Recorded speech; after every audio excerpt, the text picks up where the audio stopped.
கூட்டணி கட்டமைப்புங்கிறது ரொம்ப ரொம்ப முக்கியமானது. திராவிட முன்னேற்ற கழகம் பயந்து போயிருக்கிறார். விஜய் என்பவர் ஒரு வருகைக்கு பிறகு குருவை பயிர் காய்ந்து கொண்டு இருக்கிற பொழுது நாங்கள் போய் கேட்குறோம். அதற்கு எந்தவித பதிலும் ஸ்டாலின் சொல்லலை. ஆனால் அவர் மா சுப்பிரமணியன் உட்கார்ந்து மாமன் படம் எப்படி இருக்குன்றது விவாதித்து கொண்டிருக்கிறாரு. ஆளுங்கட்சியாக இருக்கிற பொழுது அந்த கட்சியில் இருக்கிறவங்கள தான் கூப்பிட்டு பாராட்டு விழா நடத்துவாங்க.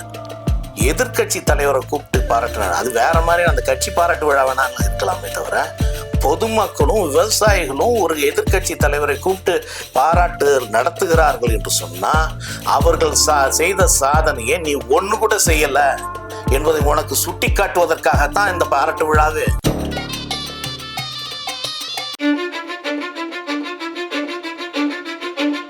SAT தமிழ் நேயர்களுக்கு இனிய வணக்கம். அதிமுகவின் செய்தி தொடர்பாளி ஒருவரும் வழக்கறிஞருமான திரு குரலார் கோபிநாத் அவர்கள்.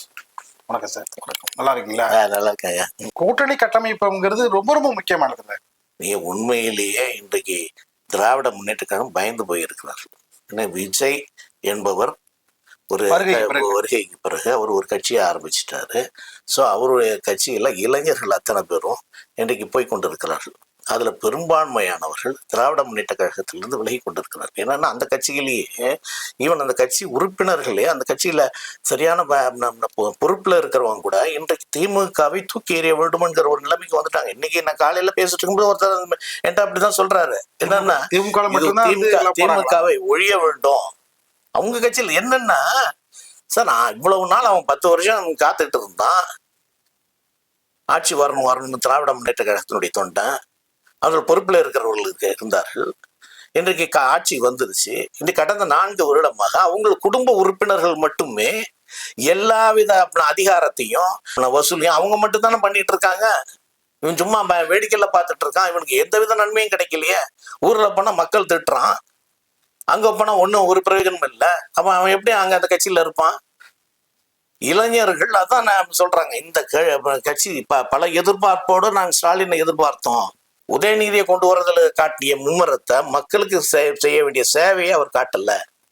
என்ன மக்களுடைய பிரச்சனைகள், விவசாய பிரச்சனை நடந்துகிட்டு இருக்கும் பொழுது கார் ரேஸ் நடத்துறதுக்கு பணத்தை 47 கோடி ரூபாய் கொடுக்குறாங்க.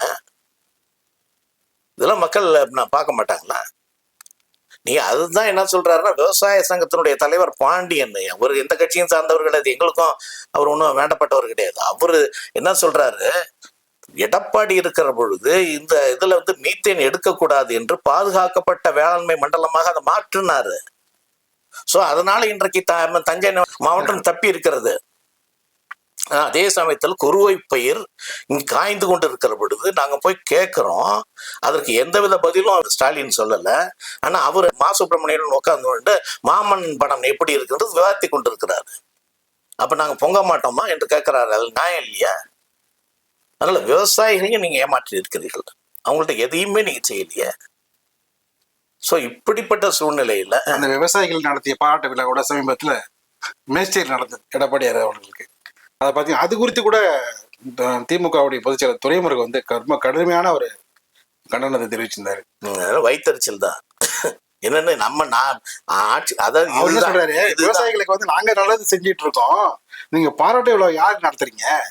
இதுதான் உண்மையிலே பார்க்க வேண்டிய. ஏன் மக்கள் திராவிட முன்னேற்ற கழகத்தை தூக்கி எறிய வேண்டும் என்று தீர்மானித்திருக்கிறார்கள். இது ஒரு உதாரணம். இது ஒரு உதாரணம். என்னன்னா, ஒரு கட்சி ஆளுங்கட்சியாக இருக்கிற பொழுது அந்த கட்சியில இருக்கிறவங்கள தான் கூப்பிட்டு பாராட்டு விழா நடத்துவாங்க. எதிர்கட்சி தலைவரை கூப்பிட்டு பாராட்டு அது வேற மாதிரி அந்த கட்சி பாராட்டு விழா வேணாலும் இருக்கலாமே தவிர, பொதுமக்களும் விவசாயிகளும் ஒரு எதிர்கட்சி தலைவரை கூப்பிட்டு பாராட்டு நடத்துகிறார்கள் என்று சொன்னா அவர்கள் செய்த சாதனையை நீ ஒண்ணு கூட செய்யல என்பதை உனக்கு சுட்டி காட்டுவதற்காகத்தான் இந்த பாராட்டு விழாவே. அங்கு பாராட்டு விழாவை நடத்திட்டு அவர்களே பணத்தை போட்டு ஒரு டிராக்டரை வாங்கி இன்றைக்கு அவருக்கு பரிசாக அளித்திருக்கிறார்கள் எடப்பாடி அவர்களுக்கு. ஆமா. அதனால ஒரு ஆளுங்கட்சி ஆட்சியிலே இருக்கிற பொழுது எதிர்கட்சி தலைவரை கூப்பிட்டு பொதுமக்கள், விவசாயிகள், தொழிலாளிகள் ஒரு பாராட்டு விழா நடத்துகிறார்கள் என்று சொன்னா உன் ஆட்சியினுடைய லட்சணம் இதுல தெரியுது. அதுதான் உண்மை. விஜயை ரொம்ப நம்பிட்டு இருந்தீங்க, விஜய் பத்தி யாரும் விமர்சிக்க கூட சொல்லிட்டு இருந்தீங்க. ஆனா அவரு பாத்தீங்கன்னா அதிமுகவுடன் இப்போது கூட்டணி இந்த பேச்சுக்கே இடம் இல்லை. அது ஒத்து யாரும் தவறான செய்திகளை பரப்ப வேண்டாம்.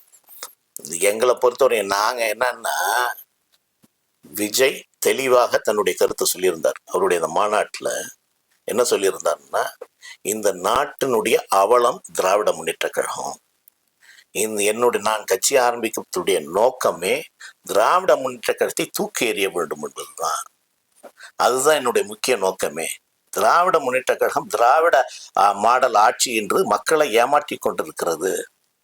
அவர்களை நீங்க மத்திய அரசை பார்த்து நீங்க பாசிசம் என்று சொல்லிர்கள், நீங்க என்ன பாயாசமா கொடுக்கிறீர்கள் என்று தெளிவாக கேட்டார்ல. அதனால நாங்க என்ன சொன்னோம்னா, ஒரு மக்களுடைய எதிரியாக, மக்களுடைய விரோதியாக, மக்களுக்கு எதிரானவர்களாக இந்த திராவிட முன்னேற்ற கழக ஆட்சி இருக்கிறது. அதை தூக்கி எறிவதற்காகத்தான் அனைத்து இந்திய அண்ணா திராவிட முன்னேற்ற கழகம் வேலை செய்து கொண்டிருக்கிறது. அதற்கு துணையாக, உடந்தையாக அதே கருத்துடைய விஜயும் இருக்கிறார் என்பதனால விஜய் நாங்க விமர்சிக்கல, அவரும் எங்களை பத்தி நம்ம சொல்லல. ஆனா கூட்டணியை பத்தி நாங்க எதுவுமே சொல்லல. ஆனா கூட்டணி என்பது தேர்தல் சமயத்தில் தான் நிச்சயமாக முடிவாகும். அதனால இந்த சமயத்துல அது பேச வேண்டிய அவசியம் இல்லை. வேண்டுமென்றே சில ஊடகங்கள், சில பத்திரிகைகள், சில ஆளுங்கட்சிக்கு ஜால்ரா அடிக்கிற ஊடகங்கள் இருக்கு.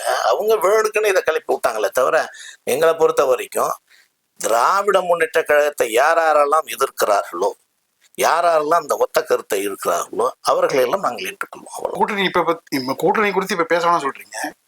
அப்பனா கலா ஆய்வும் பாத்தீங்கன்னா அந்த டைம்ல நீ பண்ணலாமே. அதே கலா ஆய்வு மட்டும் 1.5 வருஷம். கலா ஆய்வு என்பது தேர்தலுக்கான பணி, கட்சியை பலப்படுத்துவதுங்க. தேர்தல் வேற, கலா ஆய்வு வேற. அது தெரியும். ஆனா 1.5 வருஷத்துக்கு முன்பே ஒவ்வொரு வருடமும் பொதுக்குழு நடத்துவதற்கு முன்பாக கலாய்வு இருக்கும். கலா ஆய்வுன்னா இந்த மாதிரி கலவை இல்லைன்னா கூட எல்லா இடத்துலையும் இந்த மாதிரி இன்ஸ்ட்ரக்ஷன் கொடுப்பாங்க. அவங்கவுங்க போய் கட்சி தொண்டர்களை பார்ப்பாங்க, இல்லை கிளை செயலாளர் பார்ப்பாங்க, ஒன்றிய செயலாளர் பார்ப்பாங்க.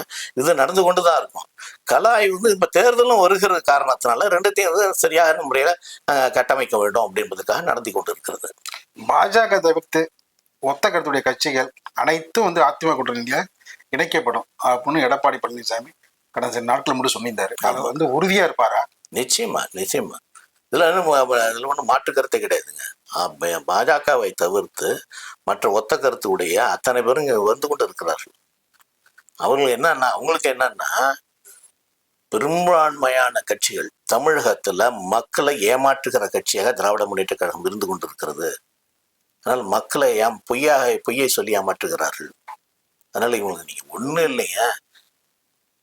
அதாவது என்ன 4 தாட்ஸ், இந்த விஷன் 23ன்னு ஒண்ணு புரட்சி தலையாம கொண்டு வந்தாங்க. அப்ப என்ன சொன்னாங்கன்னா, மாணவர்களுக்கு நீங்க ஒரு மடிக்கணியை கொடுத்து விட்டால், அவங்களுக்கு காசு கொடுக்காதீங்க, பணம் கொடுக்காதீங்க, மடிக்கணியை கொடுத்து விட்டால் ஏறக்குறைய அவன் உலகத்தை தெரிந்து கொள்வான். அவனுடைய வேலை வாய்ப்புக்கு அது பயன்படும். அது இன்டர்நெட் இருக்கிறதுனால அவன் எல்லாவற்றையுமே படித்துக் கொள்வான். அதுல முதல்ல திருக்குறளை வச்சாங்க. அந்த மடிக்கணி நீங்க திறந்த உடனே ஏறக்குறைய 1330 திருக்குறளும் விளக்கத்தோடு இருக்கும். அதை முதல்ல அவன் தெரிஞ்சுக்கணும். அதன் பிறகு அவன் மடிக்கணியை பயன்படுத்தினான்னா இது எவ்வளவு மாணவர்களுக்கான அது பயன்படும். இந்த உலகத்திலே இல்லாத திட்டங்க அது. நான் அமெரிக்காவுக்கு போயிருக்கிறேன். அங்க கேட்கிறேன், அங்க யாரும் மாணவர்களாகவே பணம் கொடுத்துதான் அங்க மடிக்கணினி வாங்கணும். பள்ளியிலே மடிக்கணினி கொடுக்கறது கிடையாது. ஆனால் முதல்ல ஏழை எளிய மாணவர்கள் மடிக்கணியை சரியாக பயன்படுத்த வேண்டும். நாளைக்கு அவன் வேலைக்கு போகிற பொழுது அது பயன்பட வேண்டும் என்ற திட்டத்தை கொண்டு வந்து புரட்சி தலைவி அம்மா அவர்கள். அப்படி என்றா உங்களுக்கு மாணவர்கள் மீது என்ன அக்கறை இருக்கு? மாணவர்கள் நீங்க ஏமாத்திருக்கீங்க. மாணவர்களுடைய வருங்காலத்தை நீங்க குறைச்சி மதிப்பிட்டீங்க. அவர்களுக்கு வருங்காலம் இருக்கக்கூடாது என்று நினைக்கிறீர்கள். அதை நிறுத்திட்டீங்களா? புரட்சி தமிழர் எடப்பாடி அவர்கள் ரொம்ப அழகாக ஒரு திட்டத்தை கொண்டு வந்து இது வரைக்கும் யாருமே கொண்டு வந்து, அதனால்தான் நான் பல இடங்களில் it is the brain child of Edappadi. அவராக உருவாக்கிய திட்டம் என்ன திட்டம் என்று சொன்னா, நீங்க அரசு பள்ளியிலே படிக்கிற ஏழை எளிய மாணவர்கள் நீட் தேர்வுல 7.5% கொடுத்தா அவர்கள் மருத்துவராக மாற முடியும் என்ற ஒரு அருமையான திட்டத்தை கொண்டு வந்த காரணத்தினால இன்றைக்கு ஏறக்குறைய அதுக்கு முன்னாடி, அந்த திட்டம் வருவதற்கு முன்னாடி மொத்தமே அந்த கடந்த 10 வருஷத்தை நீங்க எடுத்துக்கிட்டீங்கன்னா மொத்தமே 500 சொச்சம் தான் மாணவர்கள் தான் 10 வருடத்துல மாணவர்கள் தான் மருத்துவக் கல்வியில அரசு கல்பள்ளியிலிருந்து போயிருக்காங்க. இன்றைக்கு ஏறக்குறைய 4000 மாணவர்கள் வந்திருக்காங்க இந்த திட்டத்தினால. என்ன காரணம்? இது அருமையான திட்டம் இல்லையா? இன்னைக்கு சாதாரண ஒரு ஏழை எளிய மாணவன், அதுல இன்னொன்னு என்னன்னா, அவர்கள் படிப்பதற்கான முழு செலவையும் அரசவே ஏற்றுக்கொள்ள வேண்டும் ஒரு திட்டத்தை கொண்டு வந்தாரு. ஸோ இவைகள் தான் நல்ல திட்டம். சும்மா மக்கள்கிட்ட கொண்டு போய் நீங்க பணத்தை கொடுத்துட்டு ஏமாத்த முடியாது. நீங்க என்ன நீங்க இவர்கள் கொண்டு வந்த ரெண்டு திட்டம் தாங்க. இவங்களும் அது மாதிரி பாத்தீங்கன்னா காலை சிற்றுண்டி மாணவர்களுக்கு ஏன் அது பல தாய்மார்கள் அது தேவையில்லைன்றாங்க. நாங்க எங்க குழந்தைய வந்து பசியோட நாங்க அனுப்ப மாட்டோம், வீட்டுல போட்டு தாங்க அனுப்புறோம். அதில் நீங்க அங்க போய் மதிய உணவு தேவை. பல சிற்றுல அது நேரத்துக்கு வர்றது கிடையாது சிற்றுண்டி. ஏன்னா அந்த இடத்துல தயார் பண்றது கிடையாது, வெளி இடத்துல தயார் பண்ணி கொண்டு வராங்க. ஸோ அது நேரத்துக்கு வர்றது கிடையாது. அது வரைக்கும் பையன் பட்டினி கிடப்பான். காலையில தான் குழந்தைகளுக்கு பசி அதிகம். ஸோ அவர்களை பசியோடு நான் பள்ளிக்கு அனுப்ப முடியாது. ஸோ அதனால வீட்டில் இருக்கிற பழைய இதையோ ஏதோ ஒன்று நான் போட்டு அனுப்பிச்சிடுவேன். ஸோ அதை போட்டுட்டு அதுக்கப்புறம் அங்கே அவனால போய் சாப்பிட முடியல. அதனால இது வேஸ்ட் இந்த திட்டம்.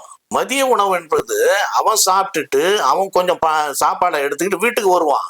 நீங்க பார்த்துருப்பீங்க சத்துணவுல பல நேரங்கள்ல பல இன்டீரியரா இருக்கிற கிராமங்கள்லாம் பார்த்தீங்கன்னா, பையன் சாப்பிட்டுட்டு அவன் சாப்பாடை எடுத்துக்கிட்டு தட்டோட வீட்டுக்கு ஒரு காட்சிகள் நம்ம பார்த்துருக்குறோம்.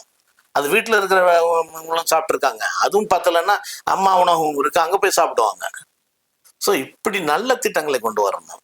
நீங்க சும்மா நீங்க பஸ்ஸுக்கு நாங்கள் எல்லாருக்கும் இலவசம் கொடுத்தோம் அப்படின்னு பெண்களுக்கு கொடுத்தோம்னு சொன்னீங்க. பெண்கள் என்ன சொல்றாங்க? எனக்கு வேணான்றாங்க. ஏன்னா நீ ஓசி என்று நீ அவமானப்படுத்தின. அது மட்டும் இல்ல, நான் காலையில 9 மணிக்கு நான் வேலைக்கு போகணும் அப்படின்னு சொன்னா, நான் முதல் 10 பஸ் வந்துட்டு இருந்தது, இன்னைக்கு 2 பஸ் தான் வருது. என்னால போக முடியல. நானா கேட்டேன் உனக்கு அந்த ஓசி பஸ் என்று பெண்கள் பேச ஆரம்பிச்சு விட்டார்கள். இந்த 1000 ரூபாய் இருக்குன்னா 1000 ரூபாய் நீ கொடுத்த சரி, 1000 ரூபாய் நீ கொடுக்க முடியாது என்ன சொன்ன? அத்தனை பேருக்கும் 1000 ரூபான்னு. இன்றைக்கு என்ன ஏறக்குறைய 65% பெண்களுக்கு 1000 ரூபாய் கிடைக்கல. இப்ப அறிவிச்சிருக்காங்க. என்ன சொல்லிருக்காங்கன்னா, குடும்ப அட்டை வைத்திருக்கும் அனைத்து மகளிர்களுக்கும் 1000 ரூபாய் கொடுக்கும். அதையும் திரும்பவும் அதை திருத்தி இருக்கிறாங்க. அது சரியா படிச்சு பாருங்க. தகுதி உள்ளவர்களுக்கு தான். ஆமா, அதையும் அதுல தகுதி உள்ளவர்களுக்கு தான் அப்படின்ற. அப்ப தகுதி உள்ளவர்களுக்கு தான் நீங்க சொன்னீங்க. 1 கோடி தகுதி உள்ளவர்கள் 1 கோடி தான், 1,17,00,000 பேர் தான் அவங்களுக்கு மட்டும்தான் அப்படின்னா, அதுதான் நீங்க திரும்ப கொடுக்க போறீங்க. அரசு தரப்புல சொல்லப்பட்டதுன்னா ஏங்க 4 வருஷம் ஆயிடுச்சு, ஒன்னும் மாத்தலைங்க. அதுல வந்து மாற்றம் பண்ணி அந்த தேர்தலில் தோத்துருவோம், அதனால எல்லாருக்கும் கொடுக்கலாம் அப்படின்ற மாதிரி மக்களை ஏமாத்துறது. அதான் நான் சொல்றேன்னா, பொய்யை மட்டுமே சொல்லி சொல்லி மக்களை ஏமாற்றி விடலாம்னு மக்கள் ரொம்ப தெளிவாகிட்டாங்க. அதனால உங்களை நம்ப தயாராக. நிகழ்ச்சி பங்கேற்ற உங்களுக்கு மிக்க நன்றி.